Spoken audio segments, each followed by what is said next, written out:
Hey everybody, how's it going? Thanks for joining me this afternoon. I've got a great stream with a great guest that I think you'll all really enjoy.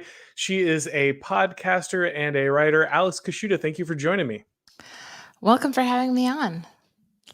Absolutely. So I always love having you on, and I thought we would get into a topic we haven't really touched on the last few times you've been on, which is something you've been writing about recently, the family. I really liked that you were kind of addressing a problem. I think one of the most controversial opinions I have, funny enough, for people on the right is that men and women have to get along. That seems to be something that is kind of shocking to a lot of people. Something that maybe some people don't necessarily agree with. And while I think there are, of course, massive problems with feminism, I do think that this is a problem that is one of coordination and technology and all kinds of stuff that you kind of touched on in your piece. So I wanted to start with an insight that I think was a really good one, which is that a lot of the advancements through technology and like social technology, social engineering that we have put a lot of time in, that a lot of men specifically put a lot of time and innovation and sweat and brain power into, have in many ways made them obsolete and made it very difficult for men and women to kind of find a rhythm and kind of properly signal to each other. Could you talk about that a little bit? Yeah, absolutely. I mean, this whole piece comes a little bit from a frustration of mine because I spend my time, obviously, a lot on the dissident right, and kind of even in manosphere circles, and that's kind of a well-known sphere for a lot of listeners, my audience as well. But I also have been spending time in the so-called radfem circles, and it's very interesting how much of a mirror image of the two that they you put them in opposition, and the ferocity and monstrosity of anecdotes and statistics and I don't know, pretty much fear mongering about the other sex that you find in these circles is of the same caliber that you find even in the deepest, darkest MGTOW, places that you can imagine. Kind of a bit of a schizophrenic tone about what's even possible with the other sex, and I thought, okay, this seems like a topic that's on everybody's mind. It's something that I've obviously considered myself quite a lot. I mean, I feel like I've reached some form of personal equilibrium in my relationship with the opposite sex, being married and having children, and a second one on the way. By the way, this is the first time I'm mentioning this, but yeah, Oh, congratulations. thank you so much. Yeah, in August. So, yeah, I mean, things are going pretty well in this department for me. So I thought, okay, I'm gonna just write out my position, which is not necessarily rosy. I mean, a lot of that article that I wrote is pretty much a kind of a dark-ish, black pillish type of situation, because it does describe a situation that we are kind of the last man and the last woman, but what what is causal to this situation and where to point the finger and where to lay the blame. I think that's where we fail, and I feel like people need to understand that we're in this together. I mean, there's a lot of talk about men being emasculated, and I agree. I think men are being emasculated, but the culprit isn't necessarily feminism or women as an entity, coming in, putting their foot down and emasculating men. Women have been masculinized as well. I mean, we've all kind of converged to this kind of androgynous unit of humanity that needs to perform in the industry and consumption modes and all of these, because this is what the circumstances required. This is what you needed to do and what you could do and what you also couldn't do. Like you described it very well. A lot of the technologies that made life comfortable for us, indoor plumbing, heating systems, electricity, running water, all sorts of things that you needed to spend quite a lot of time on back in the day, and involved a lot of hard, manual labor, lifting things, fighting off things, fending, chopping, all sorts of things that required both skill and power are done by the market or the state now. They've been taken off your hands. The tasks that are left in the household and in life in general are kind of the one-to-one tasks, the caring tasks, the washing up, laundry, it's done by the machine, but you still have to put the stuff in, take the stuff out, dry it, fold it, all sorts of little feminine type tasks. And the reality is that in most households, if you don't actively decide as a man that you will fix, I don't know, what can you fix? I guess the doors and do carpentry and things like that, which are quite skilled now because there's a lot of complexity to these things and you have to learn these skills. They don't fall into your lap. Your dad didn't teach you. Most people of my generation weren't taught by their fathers directly of how to do things in the household. So people usually just call the carpenter, they call the guy to fix the TV.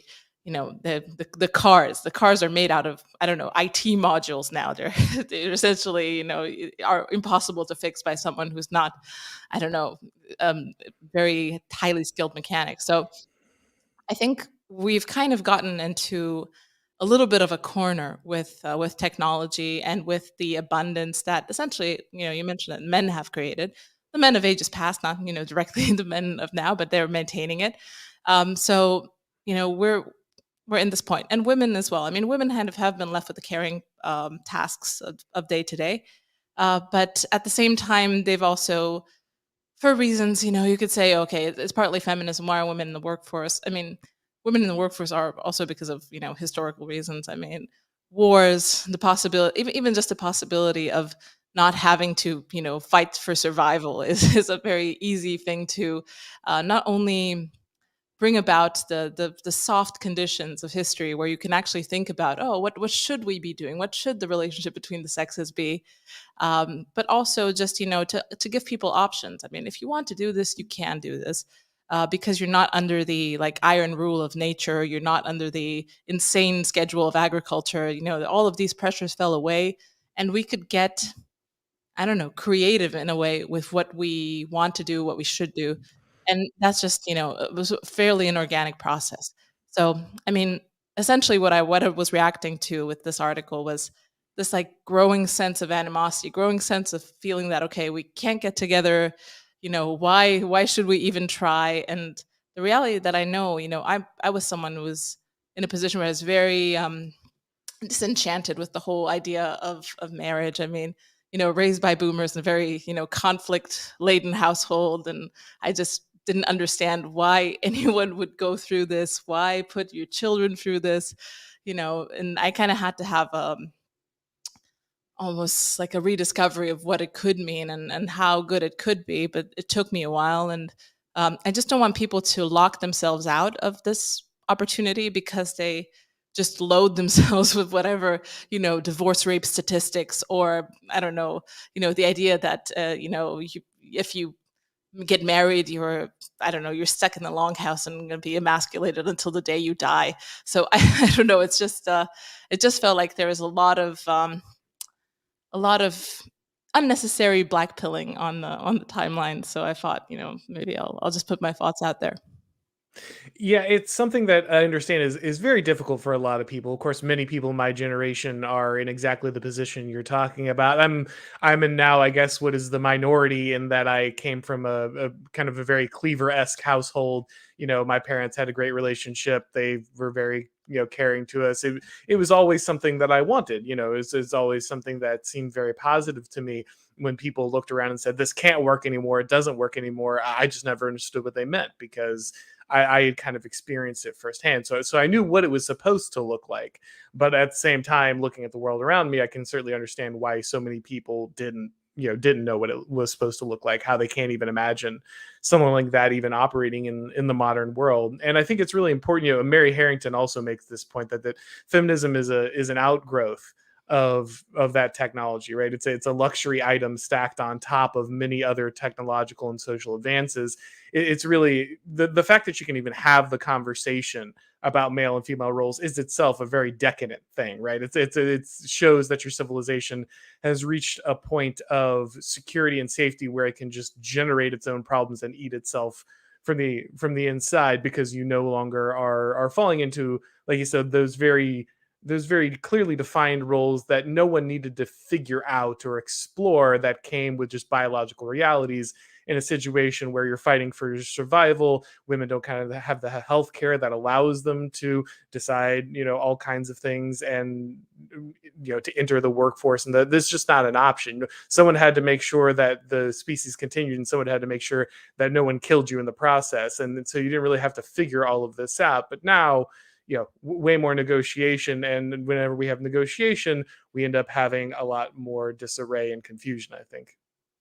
Yeah, I think that's the main thing. It's not just a relationship between men and women that were essentially liquefied by this. All of this is essentially the theme of the dissident right, like the fact that a lot of a lot of pacts that we used to have with each other and with nature, and which with hierarchies between people, were dissolved by the simple fact that you didn't need to hustle for shelter and food, and the just a sudden influx of abundance, and just the amenities of living in the modern world, um, gave us a bit of leisure time to consider all of these interesting things, and spin off all sorts of ideologies from that.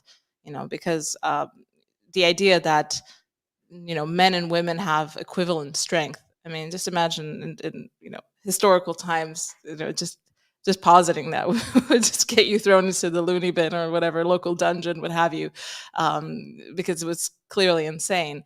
But the fact that we can even consider that means that we're so far removed from the bare facts of existence, and foraging, and extracting sustenance from nature, that it's very hard to resuscitate those pressures. I think that's the problem. I think that's kind of the black pill here as well.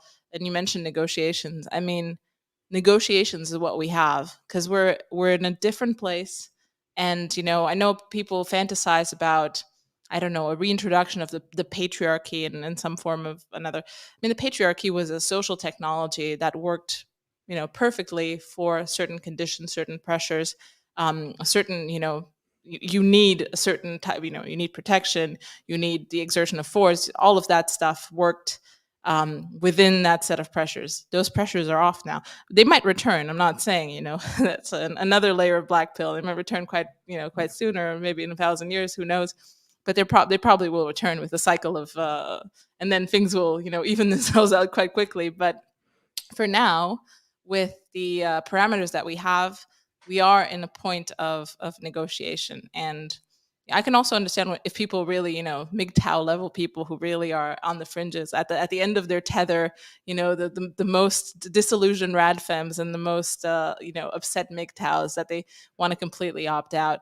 But I don't think that should be a mainstream thing, because I also believe one thing about ideology, by swimming in the sea of ideologies in the last few years, is that the ideologies that I tend to believe in are the ones that bear fruit for the individual and for the communities around them. Like, literally, in terms of having children, if your ideology is barren, it doesn't produce heirs, except for, I don't know, some interesting blog posts, then I might not be as interested, even if the blog posts are extremely interesting. If it leads to, I don't know, desolation and despair in the lives of individuals, and mental illness, also maybe, even if it's really interesting, it's not, so you will know them by their fruits. And I think maybe it's very like pragmatist type view on how to apply them. But I've found ideology to be very fruitful for me. In some ways, it saved me, and I think it can save people. But it's one has to be careful with what you let into your heart and mind, because the internet's got everything, and it's quite powerful. Yeah, that's exactly right. There's, ideology is. I hate saying there you shouldn't have ideologies, because I think that's just kind of ignorant about how people work. But I think that your belief system should be grounded very in a very particular need, and a very, like you said, it should bear fruit. It should show a promise. It should better you yourself, your community. It should bring you to a better place. And if it's not doing that, then it doesn't matter if it gives you some kind of, I don't know, some kind of maze for your mind to run around in until you get tired and stop worrying about this. It doesn't actually solve your problem. And so I think those things, I think so many of these things are just ways for different factions to kind of break off and believe the things they want to believe, or invest in the things they want to invest in. and it just kind of gives them a narrative about why they should be able to kind of check out, kind of opt out, rather than providing anything that is actually going to solve your problem, is ever going to bring any kind of positive change into your life. So I think it's very true that these things need to be social technologies that bring you closer to a better way of life, and something that betters the community, those around you, rather than just something that lets you escape the kind of the like the black pills that keep falling into different aspects of human relationships. uh, oh, sorry, go ahead. No, no, I'm just saying, I just want to say that the black pill is very enticing also because it absolves you of responsibility, Mm, which in a way is kind of the opposite of masculinity. It's the idea that, things are so bad. The world is on fire. It's the end of days. Women are demons. Men are, pigs at best.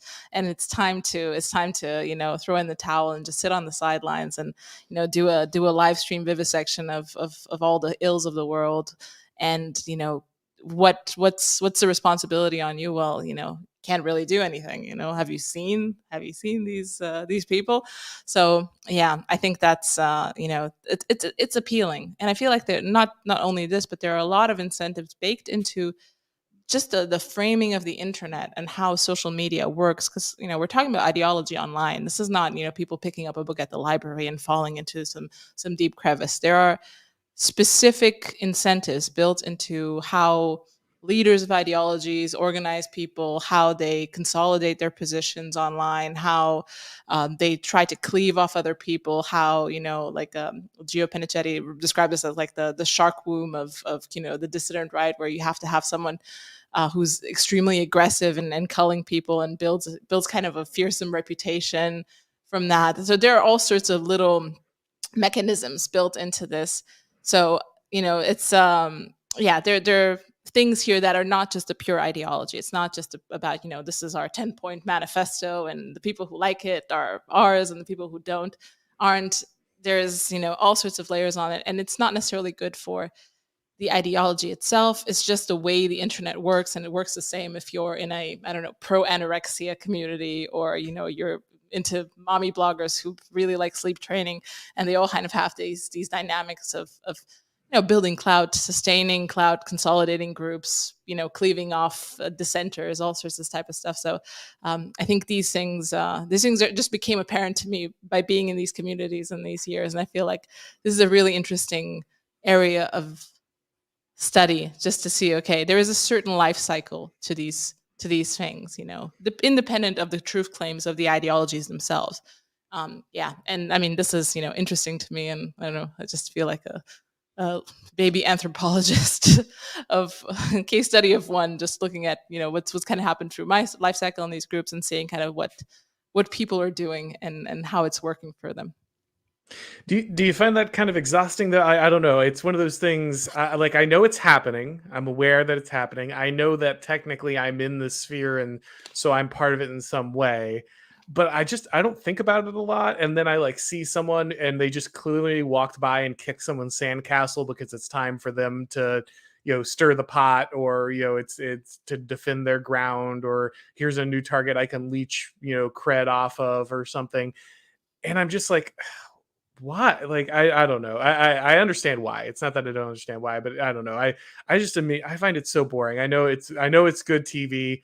I know it gets people excited. I know it grows followers and stuff, but I don't know. It's just, again, I get it. I understand, but it just, the minute I see it, I'm immediately exhausted and want to move on to something else. Yeah, I mean, it is a bit, it is repetitive because, at first when I was on social media, on Twitter and stuff, I was really excited about the beef. So I would kind of adjacently, come in and say my piece about this or that person and stuff. And then obviously the beefs kind of pulled me in, or they were about me at one point, and I was like, whoa, I don't necessarily want to, Yeah. make this bigger than it is.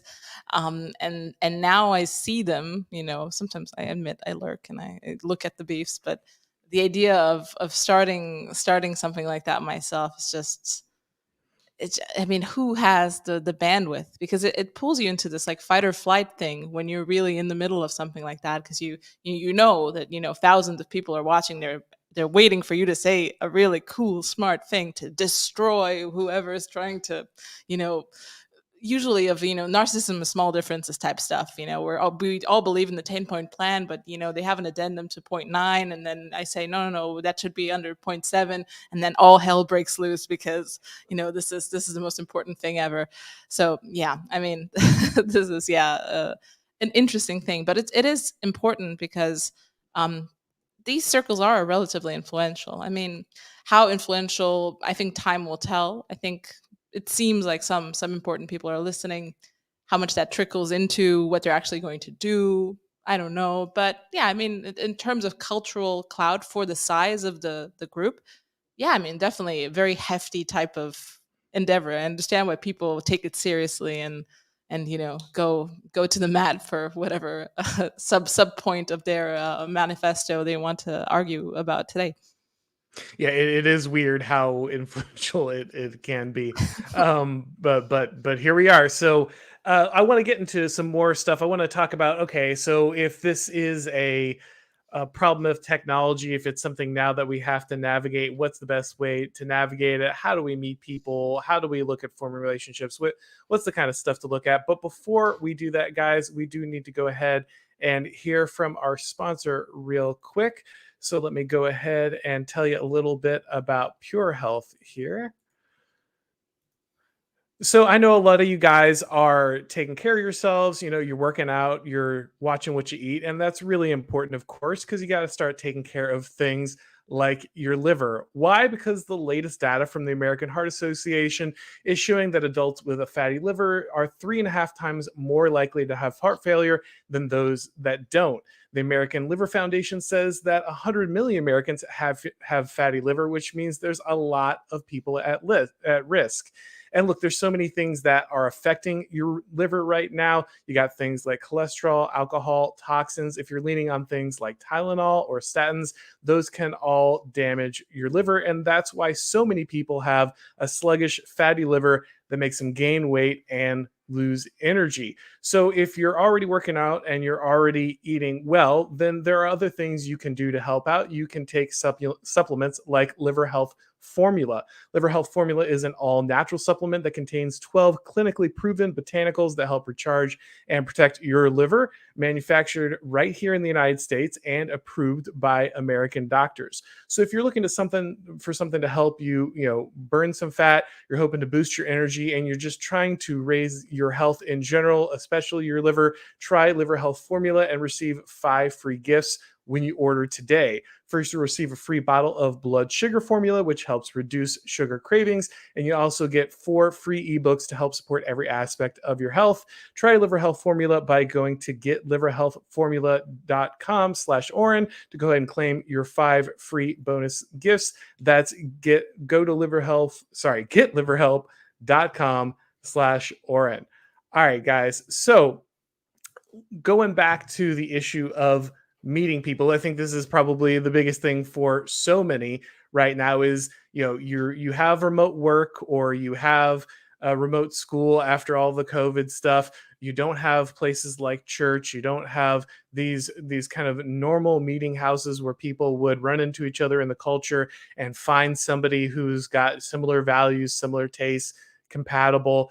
You've got all these dating apps, but I think I saw you say something that I thought was very funny that I've been turning around my brain for a while. It said maybe using the same thing that mediates your ordering of a pizza to find a mate is maybe not the best thing, which I think is a pretty good piece of insight. How should we view this process now that things have changed? Where should people turn to when it comes to finding someone? Yeah, I mean, this is a core question, and I think the answer is not as direct as it used to be. Just because, okay, we need to negotiate with the situation a little bit. For someone who made that joke, to actually have met my husband on OkCupid is quite ironic. But that was just it was the Yeah. beginning stages of online dating. Things are still it's still the Wild West, and I can obviously say I wouldn't necessarily discount trying to search for people on apps, especially apps that are maybe more branded towards long-term commitment. There are some that are a bit more like, okay, this is a more serious app. On Tinder, maybe not necessarily the best, or Grinder as well. Not don't go on there, but there are directions that you could go, that I think are useful. And I also gave this advice to people who are trying to go the app route, because it is the default now. So I wouldn't want to exclude all your chances there. Obviously optimize your photographs to make you look nice. Don't edit them to make you look too nice so that people are completely appalled when they see you. But the idea, and it's the bio is also important. Women do read the bio, and it should be something very I don't know, not just kind of lay out a vision for what you'd like your life to be, and say, okay, this is my 10-year plan, and this is what is if this is appealing to you, just let me know. And if you're interested in something more serious, obviously, and I think that's what most people are interested in now. Then I think obviously church people. A lot of people say church. I mean, this is a nuanced thing. I mean, participating in church, you should probably do that for other reasons.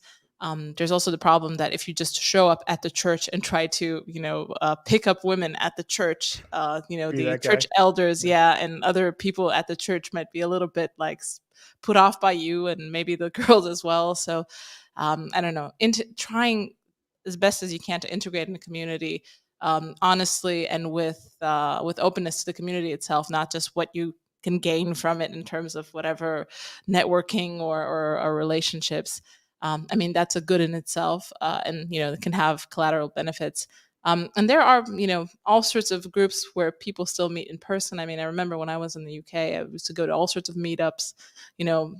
People who are interested. I mean, through the Meetup app. I know this is again a very a very app focused way of meeting people, but you have, I don't know, board games meetups about, I don't know, some area of interest. I went to like I don't know, a biology microscopics class there, and it was filled with interesting people. So I mean, if you're kind of in an urban area, I'm sure there are like a lot. You can also meet people through meetups that are geared towards some area of work that you're interested in. I used to work in startups, so I would go to all these startup focused meetups, or have a beer with people in whatever industry and talk to them, sell them something. I mean, that was my job, but whatever. You could do whatever you needed to do there. So I think a lot of the problems here, not necessarily that people don't exist out in the world and they don't do stuff. It's that there's a certain timidity that we've grown because of our interaction with technology. I mean, even I realized. I mean, I used to work in sales. I used to be able to pick up the phone and just like blabber on to someone and pitch to them, be very loose with my voice, and explaining things to people.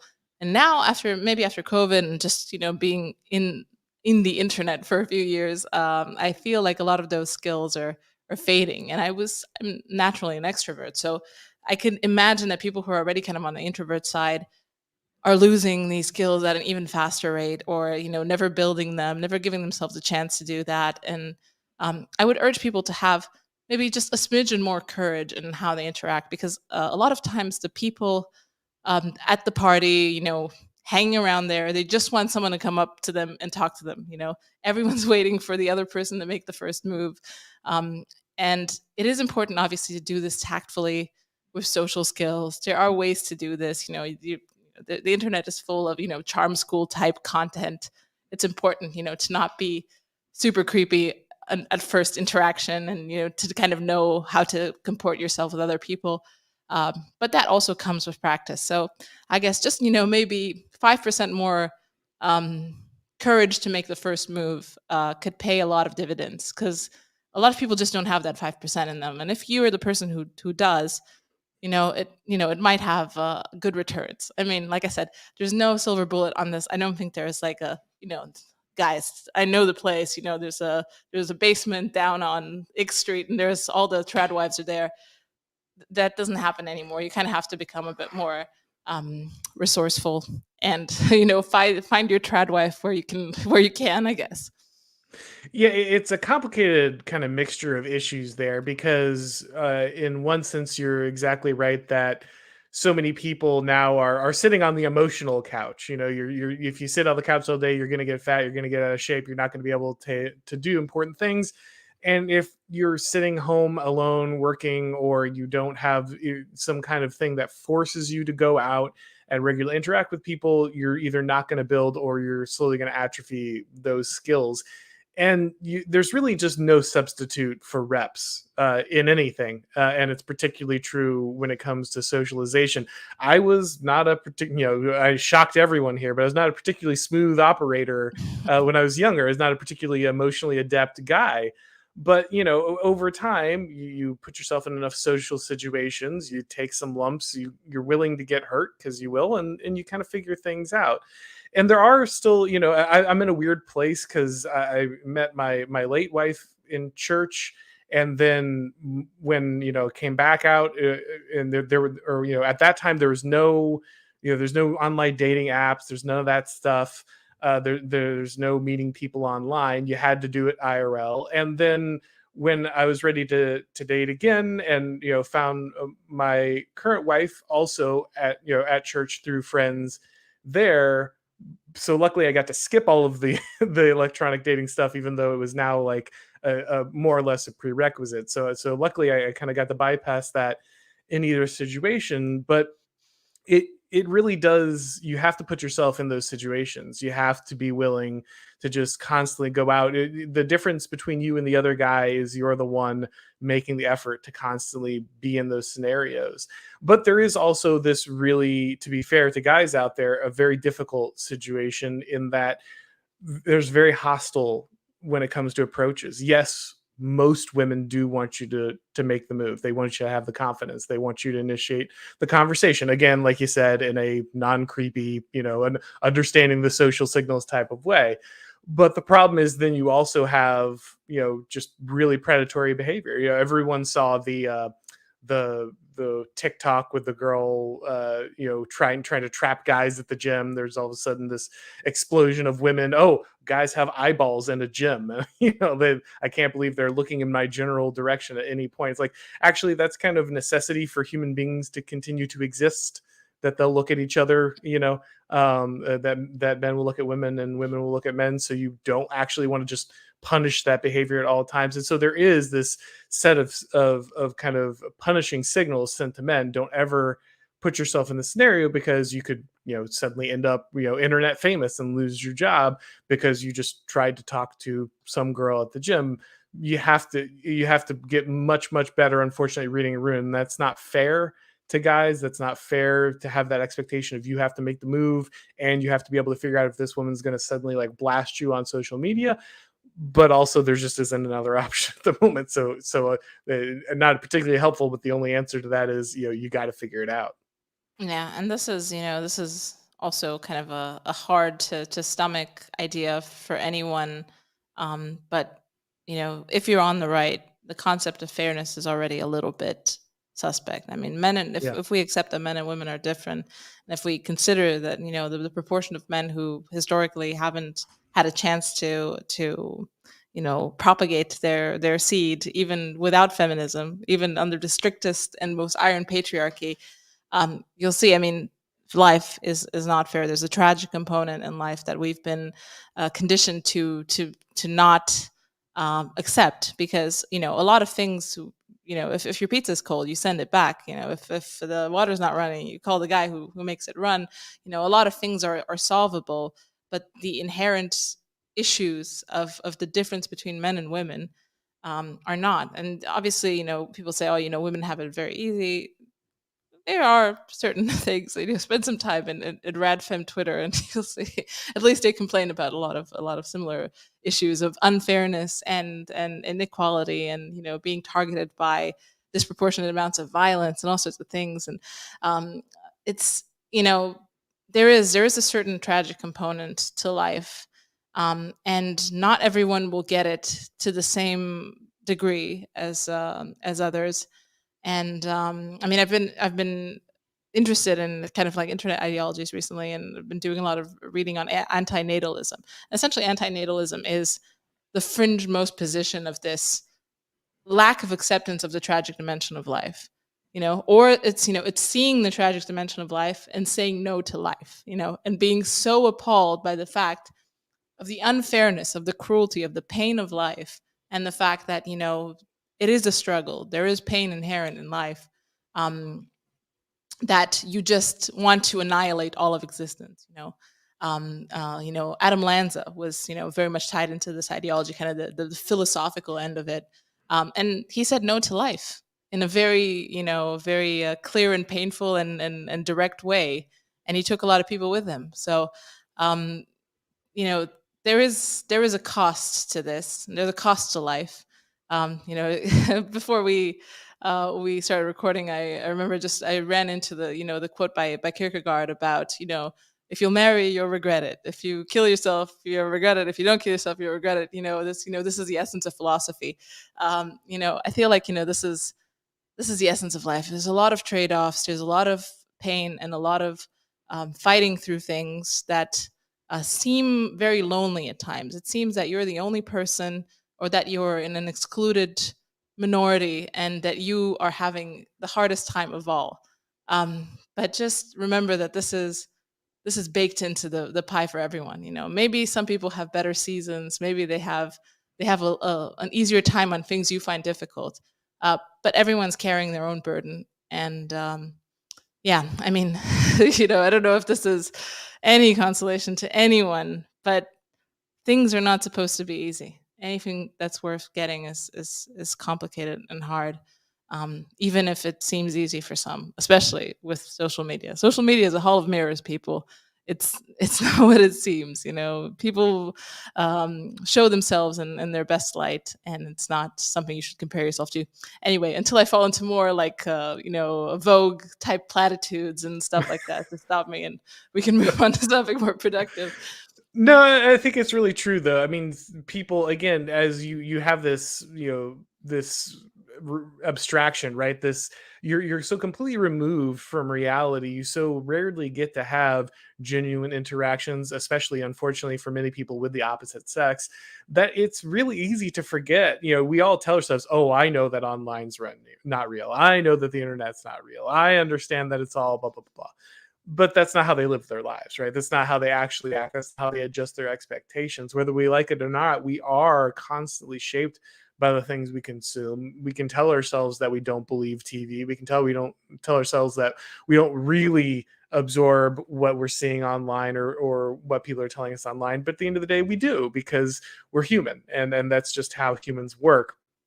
And so I think it's a little bit of cope for people to just be like, oh well, that doesn't really. It's like, no, it really does affect you, and you have to, unless you do put yourself in real situations, unless you actively take the steps to kind of rip yourself out of that cocoon and put yourself in the real world, where you'll get bumped and bruised and hurt, and you struggle against things, then you will just kind of believe the things that are constantly put in front of you.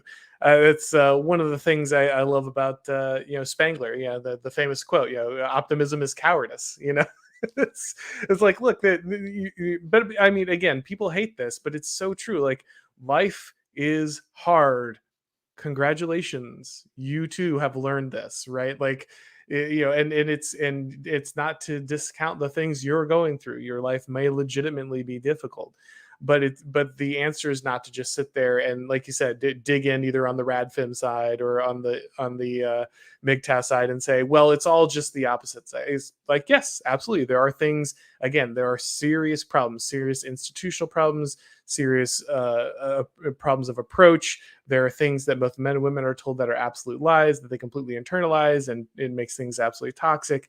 And you can blame all those things every single day, but for you still have to change things. It's like the Jordan Peterson thing. Like, just clean up your room is a terrible piece of advice collectively.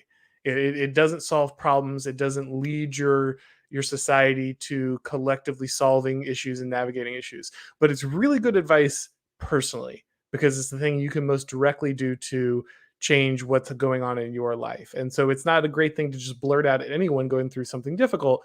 But at the end of the day, it is the first step to any kind of change that's going to make a difference in your life, and relationships are no different. Yeah, I don't want to also not discount, the insights coming out of the so-called manosphere, and even the radfem sometimes have a point, and especially because that the manosphere brought a lot of stuff that was culturally taboo. I mean, there's this feeling, the women are wonderful effect, and this kind of an illusion that culture kind of wants to maintain. That everyone has that feeling about their own mom. You don't want to be an asshole. Essentially, that's kind of what happens a lot of times in relation to making broad statements, generalizations about women.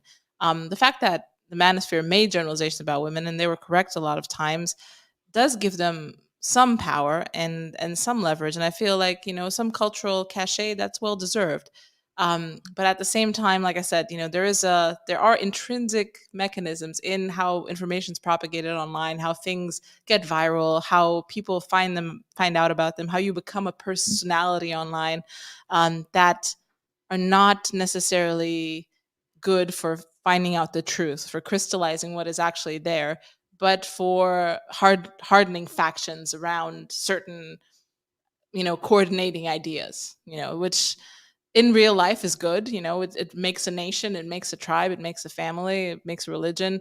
But online, the stakes are low, and the only direction that things can take is a ratchet. It's always like more and more and more, and then cleaving off the naysayers and push it, and then you just get to positions that are just like a bit, it's just, who is your audience here? There's like 10 guys around you who are that hard line that they, want, I don't know, the total female annihilation or whatever, is the newest click on the ratchet. So anyway, it's like I said, good insights, bad incentives in the places where these insights are found and where they grow and where they propagate.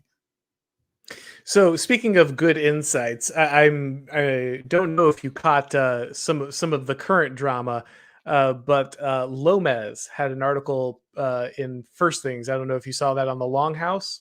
Mhm.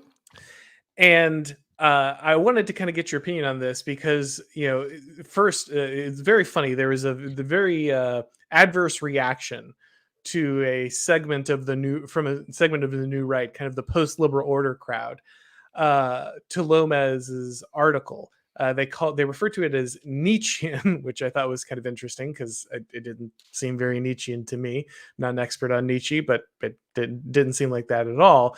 And there just seemed to be a real reaction to the fact that anyone would broach the topic of a culture that might be too feminized, that might be too feminine, all of a sudden just sent all these guys into kind of a tizzy. And it's really disappointing because some of these people are people I respect, but just their knee-jerk reaction to dismissing and just defaming some piece that characterizing in a way that just I don't think was in any way accurate.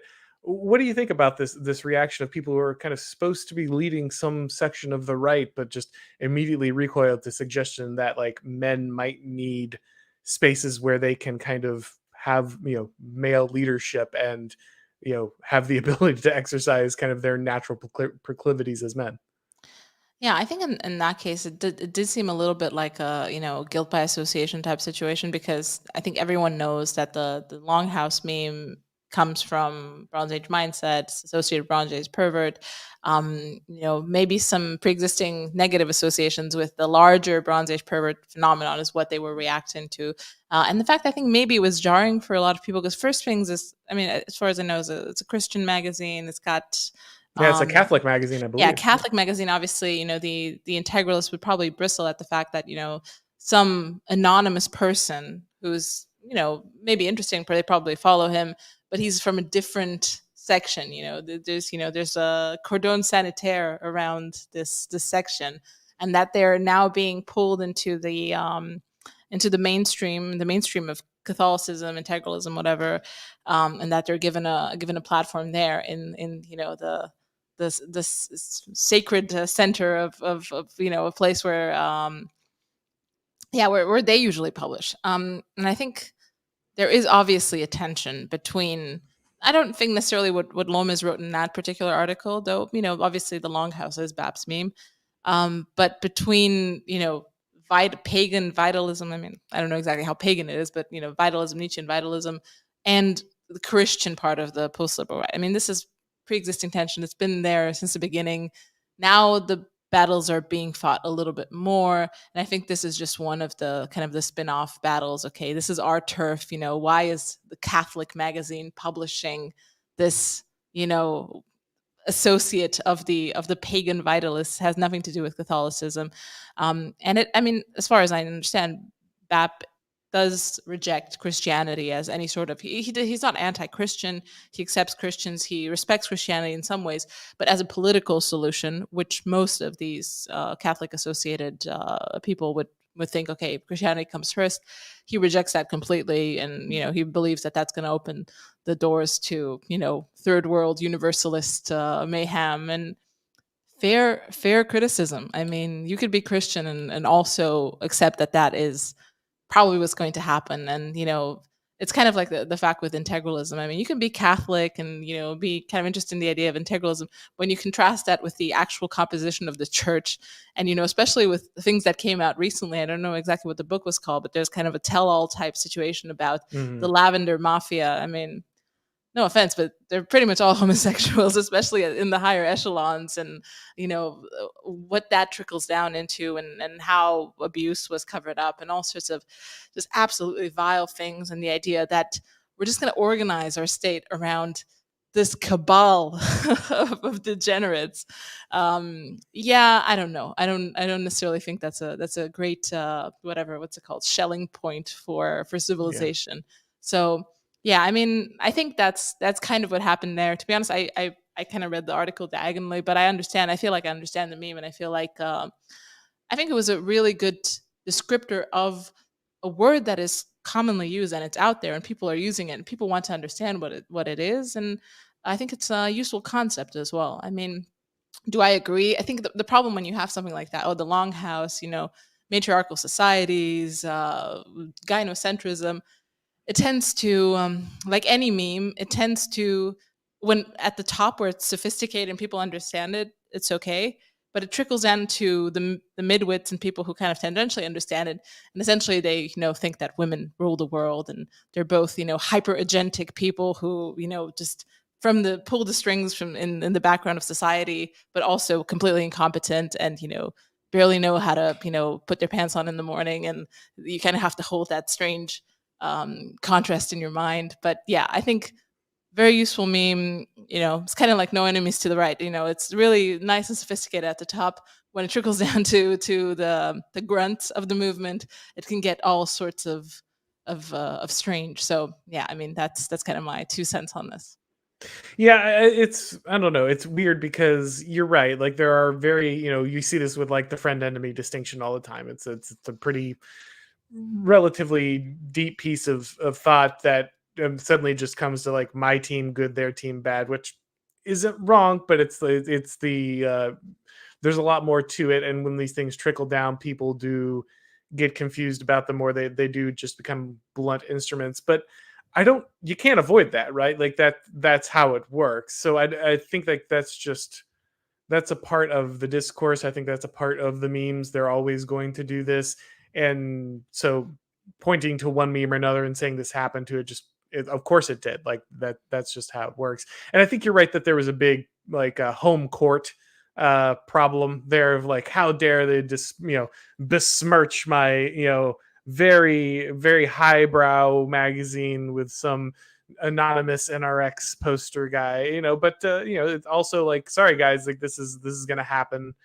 There's gonna be a lot more of this. You're gonna see anons, popping up and explaining weird terminology and all your favorite conservative sites. So just kind of grab on for the ride, because that's gonna happen. But it's just very interesting if you're trying to dissuade people from the idea, or like if you're trying to avoid men pursuing some kind of Nietzscheanism, some kind of Nietzschean, Baptist philosophy, then isn't like the worst thing you can possibly do is just look at the most mildly uh, masculine critique of a feminine space and be like, well, that's Nietzsche. Like, because then immediately every young guy who's looking at that is like, I see some problems with this. I mean, who's this Nietzsche guy? Why is this Nietzschean? And all of a sudden, you've launched 1,000 ships, and it seems like a very foolish way. You're Streisand affecting your objection to the longhouse meme in this situation, I feel like. Yeah, I think it's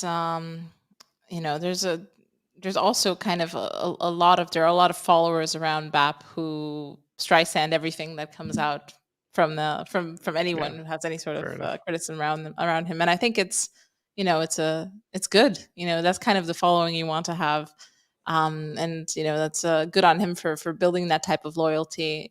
Nietzschean in a way, the esprit de corps that he built around him, but yeah, I mean, I don't know. I think people just don't know how to react to this. It's obviously this is meme magic. It comes from a different place. It is intellectual, but it's also a little bit outside of the parameters of normal intellectual discourse. I mean, call it what you want, the baby talk aspect of it, the strange fact that you can't put a face to these. You can only put a nice set of traps and a back on a beach to whatever communication comes out of this. I mean, it's for someone like Patrick Deneen was the person who was kind of said to have reacted very badly to this. He's a professor at Notre Dame. I mean, how Yeah. should he negotiate these waters? Obviously, he's dismayed at what he sees. I know, should one be dismayed? I'm not. I think it's just the way this stuff works, and I'm kind of glad that these memes are out there and people are curious about them, and they're listening to them, and this is a new type of putting philosophy out there and putting thinking about the world out there that's more digestible to people who maybe haven't read how liberalism failed. There's also a lot of echoes obviously in the post-liberal space and Baptist space, and you know NRX and all this type of stuff. We're kind of talking about the same stuff, obviously different conclusions and maybe different genealogies. Everyone's got their pet theory about what it is, but we're on similar ground. So I think it's a mixture of just being I don't know, surprised and disconcerted about this new landscape, a little bit of kind of boomer energy here. But also just a bit of a turf war, I think, like who is Yeah. the heir to post liberalism?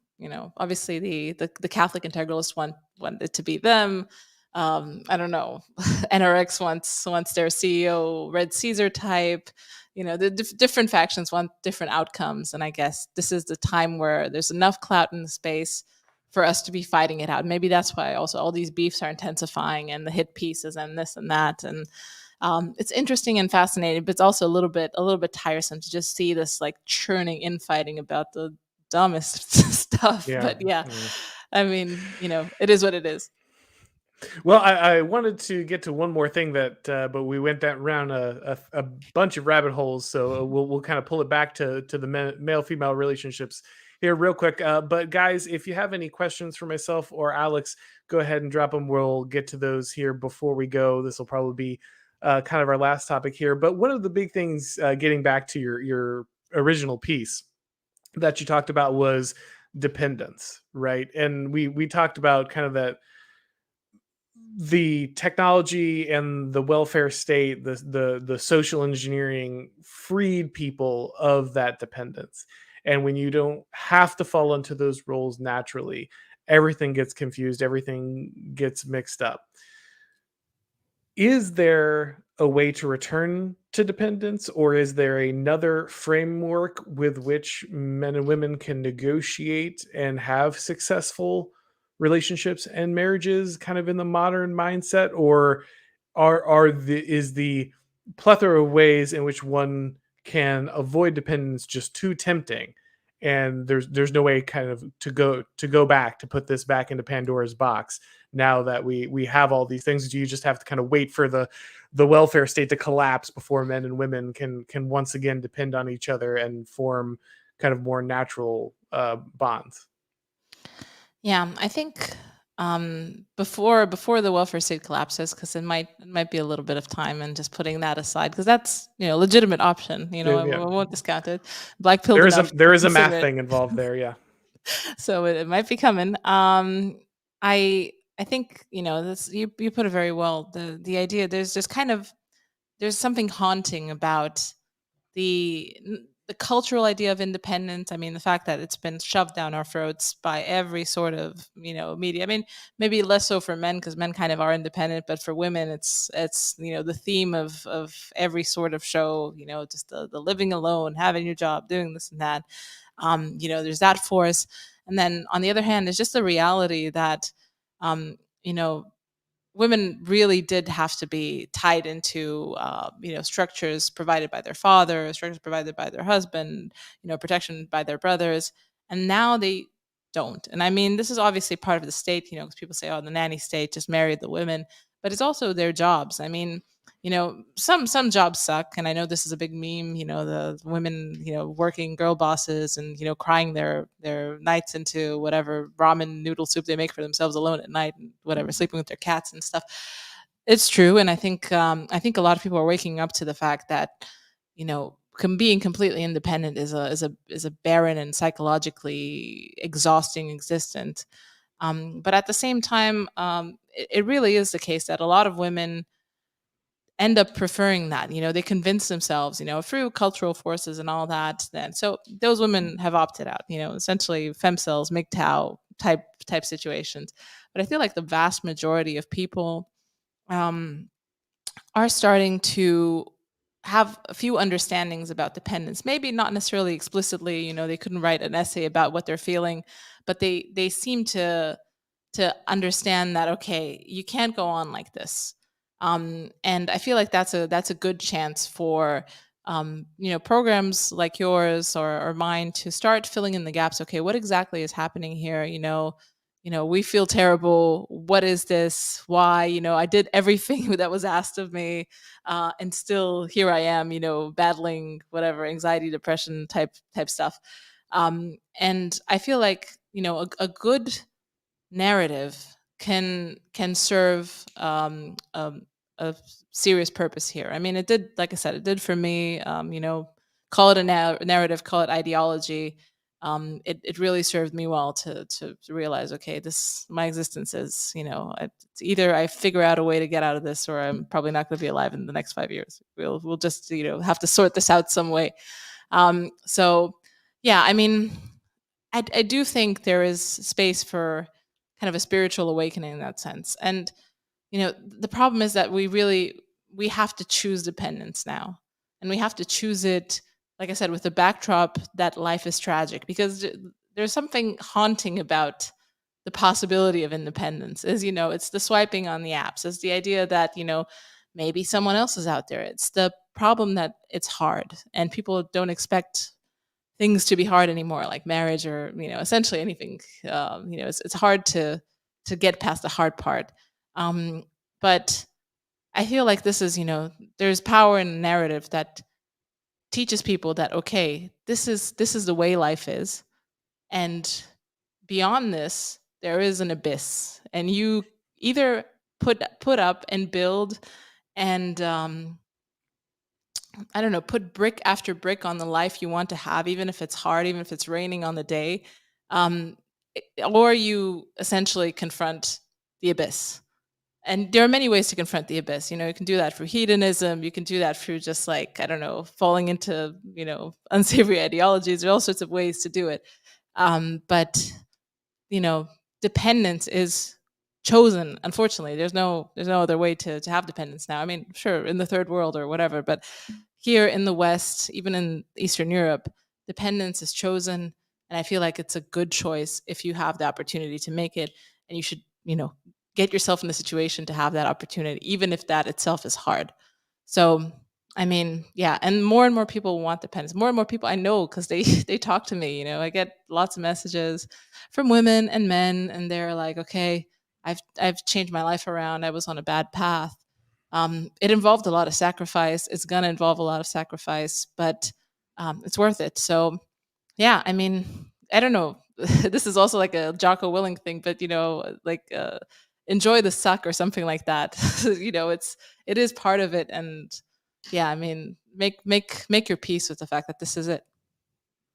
Yeah, no, again, I think it's true. It's not what anyone wants to hear, and it's not a long-term solution for a overarching social problem, but it is the truth for the individual. And while you can sit around forever waiting for these problems to kind of right themselves, or you can just understand that you're going to make these choices and those are going to impact your life. And you, like you said, you can either choose to find a way to, incorporate yourself into a relationship with someone, build dependency on each other, choose those options, or you can, sit around and, enjoy hedonism and play video games all day or whatever, and try to escape it. But there isn't really another option where you can just sit around hoping that like someone hits the society collapse button tomorrow and this all gets solved for you. So you really do have to make those conscious choices. And again, I think with so much that's going on today, whether it be people who are kind of unable to escape the electronic devices, kids who are stuck on iPads all day, or when it comes to religion, just there are so many things in your life where the people who make it through this are the people who intentionally choose the option that is less, that is harder, that is more difficult, that is more unpleasant, that is fraught with possible peril, but at the end of the day is going to have a much better outcome than the people who just take the kind of the slicked road right down kind of the path of dopamine drips and kind of easy outs. And there's really just no way to avoid that, as much as other people would like kind of a system that does all that for them. But that said, guys, we're going to go ahead and wrap things up here. Alex, can you let everyone know about your wonderful podcast and where to find what you do? Of course, yeah. I mean, if you type the Subversive Podcast into any sort of browser of your choice, you'll find my podcast. I do early releases on Substack and Patreon. I do some exclusive stuff. I got some articles on my Patreon. So if you enjoy my rambling way of talking, please do subscribe to my Patreon and or Substack, and you'll get everything early and exclusive, all sorts of goodies and stuff. So yeah, that's at alexkaschuta.substack.com. And Patreon is, yeah, just Subversive Podcast. You'll find it. Yeah, that's about it. Excellent. And guys, of course, if this is your first time here, make sure that you subscribe. And if you want to listen to this on all of your major podcast platforms, you just go and type in the Auron McIntyre Show. If you do subscribe, make sure that you leave a rating review on Apple, Spotify, all that stuff. It really helps out. Should be having Curtis Yarvin on this Thursday. I think a lot of people will enjoy that. So make sure that you are checking your notifications, subscribing, all that stuff, so you get to catch that. But that said, thanks for coming by, guys. Always appreciate it. Alex, thanks for coming on. And as always, I will talk to everybody next time.